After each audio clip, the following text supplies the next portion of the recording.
Hello student, कैसे हो आप सभी लोग। आई होप कि आप सभी लोग बहुत अच्छे होंगे। ठीक है, तो लास्ट क्लास में हम लोगों ने जो अपना टॉपिक कंप्लीट किया था वो किया था 4 सेक्टर ऑफ द इकोनॉमी। और इस 4 सेक्टर ऑफ द इकोनॉमी में हम लोगों ने पढ़ लिया था कि एक होता है हाउस होल्ड सेक्टर, एक होता है प्रोड्यूसर सेक्टर, एक होता है गवर्नमेंट सेक्टर और एक होता है एक्सटर्नल सेक्टर। इसके बारे में हम लोगों ने पढ़ लिया था। आज जो पढ़ेंगे वो हम लोग पढ़ेंगे इंटर सेक्टोरल फ्लो। अब देखो, हम लोगों ने जो ये 4 सेक्टर पढ़े हैं ये एक दूसरे पर क्या होते हैं, डिपेंड होते हैं। और इनका एक दूसरे पर डिपेंड होना ही क्या कहलाता है, इंटर सेक्टोरल फ्लो कहलाता है। ठीक है, पढ़ते हैं। यहाँ लिख रहा है each sector of the economy depends on the other in one way और अदर्स। ठीक है, this is called inter sectoral interdependence. क्या मतलब हुआ, जब ये सारे सेक्टर एक दूसरे पर डिपेंड होते हैं, अभी आगे बताऊंगा कैसे डिपेंड होते हैं, तो इसको हम लोग क्या बोलते हैं, इंटर सेक्टोरल इंटरडिपेंडेंस बोलते हैं। आगे क्या लिख रहा है, inter sectoral interdependence leads to inter sectoral flow either in the form of goods and services और in the form of money. ये इंटरडिपेंडेंस किसके बेसिस पर होती है कि यहाँ पर क्या होता है, इंटर सेक्टोरल फ्लो होता है। ठीक है, जब इंटरडिपेंडेंस होगी तो क्या होगा, इंटर सेक्टोरल फ्लो होगा। मतलब कोई एक सामान दूसरे सेक्टर के पास जाएगा, दूसरे सेक्टर से कोई सामान आपके पास आएगा। ठीक है, मतलब फ्लो होना जरूरी है। Either in the form of goods and services, या तो क्या होगा, किस फॉर्म में होगा, यानी कि गुड्स का आदान प्रदान होगा। एक सेक्टर से दूसरे सेक्टर पर हो सकता है गुड्स प्रोवाइड किया जाए, दूसरा सेक्टर पहले वाले सेक्टर को कोई सर्विस प्रोवाइड करे, ऐसा हो सकता है। या इन द फॉर्म ऑफ मनी, या क्या हो सकता है, मनी के फॉर्म में क्या हो सकता है, इंटरडिपेंडेंस हो सकती है। तो हमने इस पहले पैराग्राफ में क्या समझा कि इंटर सेक्टोरल फ्लोज क्या होते हैं। इंटर सेक्टोरल फ्लोज क्या होते हैं, एक दूसरे पर क्या होते हैं, डिपेंड होते हैं, जिसकी वजह से या तो गुड्स या सर्विसेज का या मनी का क्या होता है, फ्लो होता है एक सेक्टर से दूसरे सेक्टर में। ठीक है, चल नेक्स्ट वन पढ़ते हैं। अब इसके आगे पढ़ते हैं तो क्या लिख रहा है, इसके आगे लिख रहा है how all sector depends on each other. अब यहाँ देखना है कैसे एक सेक्टर किसी दूसरे सेक्टर पर क्या होता है, डिपेंड होता है। ठीक है, ठीक है, देखते हैं।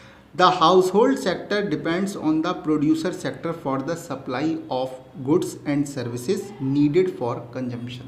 ठीक है, आपने देखा है कि house hold sector producer sector पर क्यों डिपेंड होता है, क्योंकि उसे क्या मिलता है, गुड्स और सर्विसेज मिलती हैं। ठीक है, याद करो जब मैंने आपसे को 4 सेक्टर पढ़ाए थे, ये 4 सेक्टर ऑफ द इकोनॉमी पढ़ाया था, तो यहाँ मैंने बताया था कि जो हाउस होल्ड सेक्टर होता है वो प्रोड्यूसर सेक्टर को क्या करता है, प्रोड्यूसर सेक्टर को क्या करता है, फैक्टर सर्विसेज प्रोवाइड कराता है। क्या प्रोवाइड कराता है, फैक्टर सर्विसेज प्रोवाइड कराता है।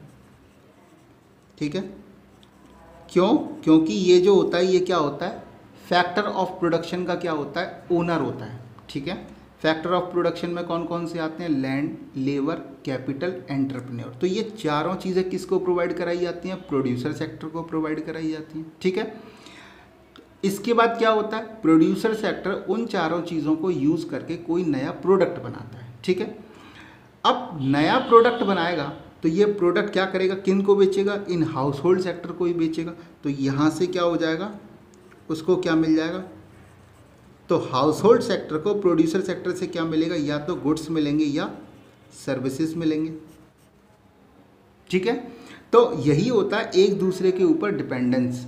ठीक है, हाउस होल्ड सेक्टर ने अगर फैक्टर सर्विसेज प्रोवाइड करी प्रोड्यूसर सेक्टर को, तो प्रोड्यूसर सेक्टर ने बदले में गुड्स और सर्विसेज भी क्या करी, प्रोवाइड करी। ठीक है, तो यहाँ पर यही लिख रहा है the household sector depends on the producer sector for the supply of goods and services needed for consumption. Okay, next one यहाँ पर देखो क्या लिख रहा है, the producer sector depends on the household sector for the supply of factor of production. भाई ये producer sector क्यों डिपेंड है हाउस होल्ड सेक्टर पे, क्योंकि इसको बदले में इसको क्या मिलता है, फैक्टर ऑफ प्रोडक्शन की सप्लाई मिलती है। यानी कि क्या मिलता है, लैंड, लेबर, कैपिटल, एंटरप्रेन्योर, ये चारों चीज़ें आराम से मिल जाती हैं। These are needed for the production, अभी बता चुका हूँ। ठीक है, नेक्स्ट वन, अब गवर्नमेंट सेक्टर क्यों होता है, तो लिख रहा है government sector depends on the producer and household sector for its tax and non tax revenue. हमें ये बात पता है कि जो गवर्नमेंट सेक्टर जो होता है वो प्रोड्यूसर सेक्टर हो चाहे हाउस होल्ड सेक्टर हो, उनसे उसे क्या मिलता है, उनसे उन्हें टैक्स मिलता है या नॉन टैक्स रेवेन्यू मिलता है। ठीक है, तो टैक्स या नॉन टैक्स रेवेन्यू जो मिलता है, इसीलिए गवर्नमेंट सेक्टर क्या होता है, प्रोड्यूसर सेक्टर और हाउस होल्ड सेक्टर पर डिपेंड होता है। Okay, next one, producer and house hold depends on the government for the administrative service beside law and order and defence. तो आपको ये भी पता है कि प्रोड्यूसर और हाउस होल्ड सेक्टर जो होंगे वो गवर्नमेंट पर क्यों डिपेंड करेंगे, क्योंकि उनको एडमिनिस्ट्रेटिव सर्विसेज मिलती हैं, लॉ एंड ऑर्डर, डिफेंस, ये सब चीज़ें, मतलब लॉ एंड ऑर्डर और डिफेंस की सर्विसेज तो मिलती हैं, इसके अलावा और क्या मिलता है, एडमिनिस्ट्रेटिव सर्विसेज मिलती हैं। ठीक है, आपके घर में बिजली का कोई कनेक्शन है वो लगाना है तो बिजली की सारी सुविधाएं सरकार की तरफ से मिलेंगी, गवर्नमेंट की सर्विसेज से। पानी की कोई सुविधा लेनी है तो वो भी क्या है, गवर्नमेंट की तरफ से मिलेगी। और भी कोई भी काम करते हैं तो वो गवर्नमेंट की तरफ से क्या मिलती है, सर्विसेज मिलती है। बदले में आप क्या करते हो, उनको पैसे प्रोवाइड कराते हो। ठीक है, तो यही होता है कि हर सेक्टर जब एक दूसरे के ऊपर क्या है, यहाँ पर डिपेंड है, इसी को क्या बोलते हैं, इंटरसेक्टोरल इंटरडिपेंडेंस, जिसकी वजह से क्या होता है, फ्लो होता है। और फ्लो किसका होगा, या तो गुड्स और सर्विसेज प्रोवाइड कराई जाएंगी या मनी प्रोवाइड कराई जाएंगी। तो इसका मतलब अगर हम ध्यान से देखें तो यहाँ पर क्या है, इंटरसेक्टोरल फ्लो में क्या हो रहा है, दो चीज़ों का फ्लो हो रहा है, या तो गुड्स एंड सर्विसेज का फ्लो हो रहा है पहली बात, या किसका फ्लो हो रहा है, या फिर किसी मनी का फ्लो हो रहा है। ठीक है, इस चीज़ को और भी अच्छे से समझ लेते हैं। अब देखो, जैसे यहाँ पर एक डायग्राम को देखो, यहाँ देखो, यहाँ लिख रहा है हाउस होल्ड सेक्टर और यहाँ लिख रहा है प्रोड्यूसर सेक्टर। आपको ये पता है जब हाउस होल्ड सेक्टर किसी प्रोड्यूसर सेक्टर को फैक्टर ऑफ प्रोडक्शन प्रोवाइड कराता है तो अब ये इसको बदले में क्या देगा, तो याद करो, ये बदले में क्या देता है, इसको फैक्टर पेमेंट देता है। इसके लिए वो फैक्टर पेमेंट होती है और इसके लिए वो क्या होती है, फैक्टर इनकम होती है। मैं ये बात पहले ही बता चुका हूँ कि भाई हाउस होल्ड सेक्टर जब प्रोड्यूसर सेक्टर को क्या करता है, कोई भी फैक्टर ऑफ प्रोडक्शन प्रोवाइड कराएगा तो बदले में producer sector house hold sector को क्या करेगा, पैसे प्रोवाइड कराएगा। ठीक है, प्रोड्यूसर सेक्टर के लिए वो क्या होती हैं, फैक्टर पेमेंट होती है, और हाउस होल्ड सेक्टर के लिए वो क्या होती है, फैक्टर इनकम होती है। ठीक है, अब इसके पास पैसे आए, अब ये क्या करेगा, जैसे ही इसके पास पैसे आए तो अब ये उन पैसों को खर्चा करेगा, तो खर्चा करेगा तो बदले में इससे क्या खरीदेगा, गुड्स एंड सर्विसेज खरीदेगा भाई, क्योंकि इसने फैक्टर ऑफ प्रोडक्शन की हेल्प से क्या किया था, अपना सारा सामान बनाकर तैयार कर लिया। तो ये गुड्स एंड सर्विसेज किसको प्रोवाइड करेगा, हाउस होल्ड सेक्टर को, और ये बदले में क्या करेगा, इसको क्या करेगा, पैसे देगा। तो अभी के लिए मैंने सिर्फ क्या लिख दिया कि हाउस होल्ड सेक्टर जो होते हैं वो ये क्या करते हैं, फैक्टर ऑफ प्रोडक्शन प्रोवाइड कराते हैं, तो producer sector house hold sector को गुड्स एंड सर्विसेज प्रोवाइड कराते हैं। गवर्नमेंट सेक्टर क्या करते हैं, तो भाई गवर्नमेंट सेक्टर को हाउस होल्ड सेक्टर क्या करता है, टैक्स और नॉन टैक्स प्रोवाइड कराता है, तो ये इसको administrative services, law and order, ये सब प्रोवाइड कराते हैं। Same government sector producer sector को टैक्स और नॉन टैक्स प्रोवाइड कराएंगे, तो ये इनको भी क्या करेगा, एडमिनिस्ट्रेटिव सर्विसेज वगैरह क्या करेगा, प्रोवाइड कराएगा। ठीक है, अब यहाँ पर आता है टाइप्स ऑफ इंटरसेक्टोरल फ्लो। तो टाइप्स ऑफ इंटरसेक्टोरल फ्लोज क्या होते हैं, तो ये होते हैं दो तरह के, रियल फ्लो और मनी फ्लो। क्योंकि अभी मैंने बताया फ्लो दो ही तरह के हो सकते हैं, या तो गुड्स एंड सर्विसेज या फिर मनी। ठीक है, तो रियल फ्लो क्या होते हैं, तो रियल फ्लो के बारे में देखो क्या लिख रहा है कि it refers to the flow of goods and services among different sector of the economy. ठीक है, रियल फ्लो में क्या होता है, गुड्स और सर्विसेज जो होती हैं वो क्या किए जाती हैं, प्रोवाइड की जाती हैं। Example, flow of factor services from household sector to the producer sector. क्या मतलब हुआ, यहाँ पर देखो क्या लिख रहा है, फ्लो ऑफ फैक्टर सर्विसेज। अभी मैंने बताया फैक्टर सर्विसेज प्रोवाइड कराई जाती हैं किसके द्वारा, हाउस होल्ड सेक्टर के द्वारा, किसको, प्रोड्यूसर सेक्टर को। इसका रियल फ्लो का एग्जाम्पल हो गया।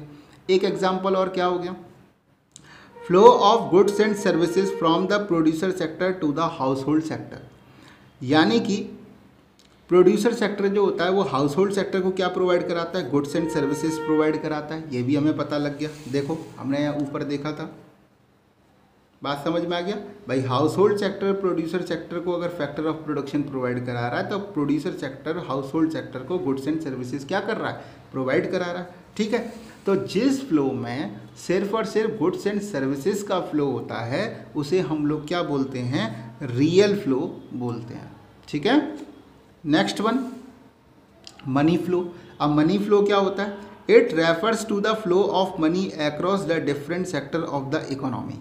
ठीक है, यहाँ पर क्या होता है कि मनी का फ्लो होता है, जैसे flow of factor payment by the producer sector to the household sector. देखो फैक्टर पेमेंट कौन प्रोवाइड करा रहा है, प्रोड्यूसर सेक्टर, किसको, हाउस होल्ड सेक्टर को। और अभी मैंने बताया था कि जब फैक्टर सर्विसेज प्रोवाइड कराई जाती है किसके द्वारा, हाउस होल्ड सेक्टर के द्वारा प्रोड्यूसर सेक्टर को, तो बदले में producer sector house hold sector को क्या करता है, फैक्टर पेमेंट क्या करता है, प्रोवाइड कराता है। Next one flow of money from the household sector to the producer sector. और हाउस होल्ड सेक्टर के द्वारा प्रोड्यूसर सेक्टर को जो मनी प्रोवाइड कराई जाती है उसका क्या मतलब होता है, उसका मतलब होता है कि फ्लो ऑफ मनी, मतलब यहाँ पर क्या हुआ, यहाँ पर हुआ कि जब producer sector house hold sector को कोई भी गुड्स प्रोवाइड कराएगा, ठीक है, तो बदले में वो क्या करेगा, खर्चा। आप नॉर्मल सी एक बात समझो, जब आप घर से बाहर सामान खरीदने जाते हो तो आप क्या करते हो, पैसे देते हो और बदले में क्या करते हो, सामान खरीदते हो। ठीक है ना, तो सेम वही लॉजिक है कि जब house hold sector producer sector को क्या करेगा, पैसे देगा, तो बदले में वो क्या करेगा, सामान खरीदेगा। ठीक है, तो इससे क्या हुआ, हाउस होल्ड सेक्टर से पैसा कहाँ चला गया, प्रोड्यूसर सेक्टर के पास चला गया। ठीक है, अब देखो यही चीज़ मैंने यहाँ पर चार्ट में भी बना दिया। देखो रियल फ्लो के बारे में देखोगे तो रियल फ्लो में क्या, हाउस होल्ड सेक्टर और प्रोड्यूसर सेक्टर, इन्होंने क्या किया था, फैक्टर सर्विसेज प्रोवाइड कराई थी और इन्होंने क्या थे, गुड्स एंड सर्विसेज प्रोवाइड कराई थी। क्यों, क्योंकि हम रियल फ्लो में सिर्फ गुड्स और सर्विसेज के बारे में पढ़ते हैं, ना कि मनी के बारे में। मनी फ्लो में क्या हुआ, जो ऊपर इन्होंने फैक्टर सर्विसेज प्रोवाइड कराई थी तो बदले में ये इनको क्या करने वाले थे, फैक्टर पेमेंट। देखो ये रही पेमेंट फॉर फैक्टर सर्विसेज। ठीक है, इन्होंने इनको गुड्स एंड सर्विसेज प्रोवाइड कराई तो बदले में इन्होंने इनको क्या प्रोवाइड कराया, मनी प्रोवाइड कराया। ठीक है, तो इन्होंने लिखा है expenditure on the purchase of goods and services. ठीक है, तो इसका मतलब क्या हुआ कि यहाँ पर गुड्स और सर्विसेज की बात हुई और यहाँ पर किसकी बात हो रही थी, तो यहाँ पर मनी की बात हो रही थी। ठीक है, तो अब हम यहाँ ये भी बोल सकते हैं कि रियल फ्लो जो होता है और मनी फ्लो जो होता है वो एक दूसरे के क्या होते हैं, रेसिप्रोकल होते हैं। वाह, ठीक है, एक दूसरे के एकदम विपरीत, उल्टे, अपोजिट होते हैं। ठीक है, जैसे यहाँ पर देखो, जैसे यहाँ पर हाउस होल्ड सेक्टर ने जैसी फैक्टर सर्विसेज प्रोवाइड कराई तो यहाँ से सामान यहाँ गया, तो बदले में पेमेंट देखो कहाँ से कहाँ जा रही है, पेमेंट कहाँ से जा रही है, यहाँ से यहाँ, पेमेंट फॉर फैक्टर सर्विसेज। इसी तरीके से गुड्स एंड सर्विसेज इन्होंने यहाँ प्रोवाइड कराया तो बदले में इन्होंने क्या किया, खर्चा किया। तो देखो यहाँ पे क्या लिख रहा है, expenditure on the purchase of goods and services. बात समझ में आ गया।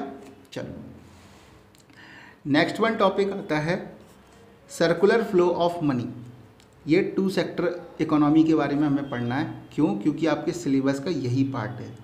तो सर्कुलर फ्लो ऑफ मनी का मतलब क्या होता है कि जो मनी है ना वो सर्कुलेट करती रहती है। मतलब अब यहाँ पर क्योंकि टू सेक्टर पढ़ रहे हैं तो यहाँ पर मैं बता देता हूँ, हाउस होल्ड सेक्टर और प्रोड्यूसर सेक्टर के बारे में पढ़ेंगे। तो मतलब क्या हुआ, मनी यहाँ से पहले यहाँ गई, फिर मनी यहाँ से यहाँ आई।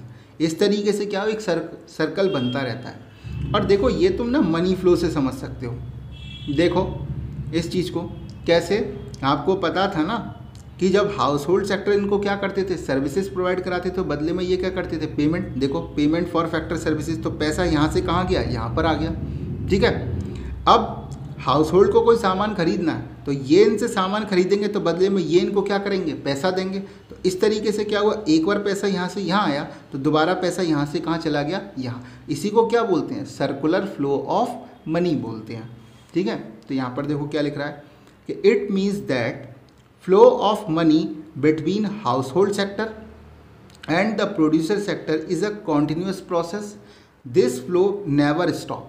ये फ्लो क्या होता है, कभी भी स्टॉप नहीं होता है। अब आप कहोगे why circular flow of money never stop, भाई ये सर्कुलर फ्लो ऑफ मनी क्यों नहीं स्टॉप होता है। तो इसका रीज़न बताया, it is because demand for factor services by the producer never stop.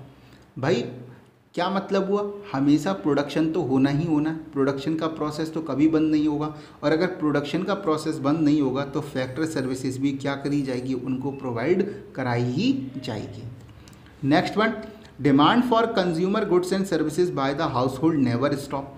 ठीक है, आपको ये भी पता है कि कंजम्पशन का जो प्रोसेस है वो भी कभी ख़त्म नहीं होगा। भाई आप सामान तो डेली खरीदने जाते हो ना, क्यों, क्योंकि आप कभी भी कंजम्पशन क्या कर सकते हो, ख़त्म नहीं कर सकते हो। इसीलिए आपको क्या करना पड़ेगा, कंज्यूमर गुड्स और सर्विसेज की क्या करनी पड़ेगी, डिमांड तो करनी ही पड़ेगी। तो इसका मतलब क्या हुआ, इसका मतलब अगर मैं इसको शॉर्ट में बोलूँ तो ये बोल सकता हूँ, क्या बोल सकता हूँ सर, कि in simple words it never stop because the process of consumption never stop and process of production never stop. ठीक है, यानी कि प्रोसेस ऑफ प्रोडक्शन कभी ख़त्म नहीं होती, प्रोसेस ऑफ कंजम्पशन कभी ख़त्म नहीं होती, इसीलिए सर्कुलर फ्लो ऑफ मनी का जो सर्कुलेशन है वो कभी भी क्या होता है, स्टॉप नहीं होता है। नेक्स्ट वन देखो, नेक्स्ट वन क्या लिख रहा है, सिग्निफिकेंस। तो भाई सिग्निफिकेंस क्या होता है, भाई हम सर्कुलर फ्लो ऑफ मनी जो पढ़ते हैं तो इस सर्कुलेशन को हम क्यों पढ़ते हैं, इसका क्या फ़ायदा होता है, कोई फ़ायदा होता है, तो यस सर फ़ायदा होता है। पहला, knowledge of intersectoral interdependence, her sector एक दूसरे के ऊपर डिपेंड है, इसके बारे में हमें नॉलेज आती है, किस सामान के लिए डिपेंड है, किस सर्विसेज के लिए डिपेंड है, हाउस होल्ड सेक्टर को क्या चाहिए, ठीक है, प्रोड्यूसर सेक्टर को क्या चाहिए, किस क्वांटिटी में चाहिए, इन सब के बारे में हमें क्या होती है, नॉलेज आती है, और उसी के अकॉर्डिंग हम क्या करते हैं, गवर्नमेंट क्या करती है, प्लान करती है, किसी भी चीज़ का क्या करती है, प्लान करती है। जब वो अपना बजट बनाती है, ठीक है, आपको पता है कि जो बजट है वो अब फैब के स्टार्टिंग में ही क्या होता है, संसद में आता है, यानी कि पार्लियामेंट में आता है, तो उस बजट को बनाने के लिए इन सब की नॉलेज होना जरूरी है, उसी के अकॉर्डिंग प्लानिंग की जाती है। नेक्स्ट वन है एस्टिमेशन ऑफ नेशनल इनकम। भाई नेशनल इनकम के बारे में हम आगे पढ़ेंगे तो मैं बताऊंगा कि नेशनल इनकम के लिए भी बहुत ज़्यादा ज़रूरी है। क्यों, क्योंकि हमें पढ़ना है हाउस होल्ड सेक्टर के बारे में पढ़ना है, हमें प्रोड्यूसर सेक्टर के बारे में पढ़ना है। तो हाउस होल्ड सेक्टर खर्चा करते हैं तो इसके लिए आ गया एक्सपेंडिचर मेथड, ठीक है, प्रोड्यूसर सेक्टर प्रोडक्शन करते हैं, इसके लिए आ गया प्रोडक्ट मेथड, ठीक है, और बदले में क्या होता है, हाउस होल्ड की क्या होती है, एक इनकम भी होती है, ठीक है, और जो इनकम होती है उस इनकम से निकल कर आता है क्या, इनकम मेथड, ठीक है। तो इनके बारे में भी हमें क्या है, पढ़ना है। तो इसके लिए estimation of national income, national income का एस्टिमेशन लगाने के लिए भी क्या करना पड़ता है, हमें ये सर्कुलर फ्लो ऑफ मनी के बारे में अच्छे से जानना होता है, ठीक है। तो यहाँ पर क्या हुआ, आपका जो पहला चैप्टर था जो मैं करा रहा था, some basic concepts of economy macroeconomics, वो आपका पार्ट होता है कंप्लीट, ठीक है। तो अगर कोई भी क्वेरी है तो प्लीज़ कमेंट बॉक्स में बता दीजिएगा, और अगर मेरी वीडियो पसंद है तो उसे लाइक करो, सब्सक्राइब करो और अपने फ्रेंड्स के साथ में उसे शेयर करो, और देखो बेल आइकन का बटन प्रेस कर देना जिससे नोटिफिकेशन आपको मिलता रहे, ठीक है। Thank you, bye bye.